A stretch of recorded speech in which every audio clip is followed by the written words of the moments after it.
Covid ആശങ്കകൾ ഇന്ത്യയിൽ ഇപ്പോൾ കാര്യമായി ചർച്ച ചെയ്യപ്പെടുന്നില്ലെങ്കിലും ലോകത്ത് മറ്റൊരു വൈറസ് പടർന്നു പിടിച്ചുകൊണ്ടിരിക്കുകയാണ്.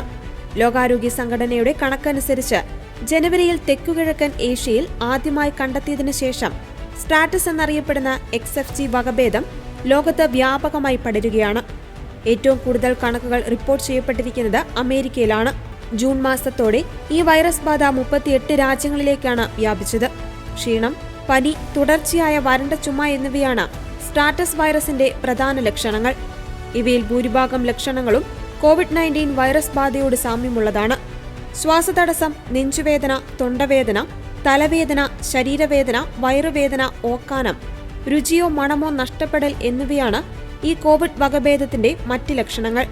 ഈ ലക്ഷണങ്ങൾ ഉണ്ടായാൽ രോഗനിർണയത്തിനും ചികിത്സയ്ക്കുമായി ആന്റിവൈറൽ മരുന്നുകൾ, വീട്ടിൽ തന്നെ ലഭിക്കുന്ന പ്രതിവിധികൾ, വൈദ്യസഹായം എന്നിവയുൾപ്പെടെ തേടുവാൻ വിദഗ്ധർ ശുപാർശ ചെയ്യുന്നുണ്ട്.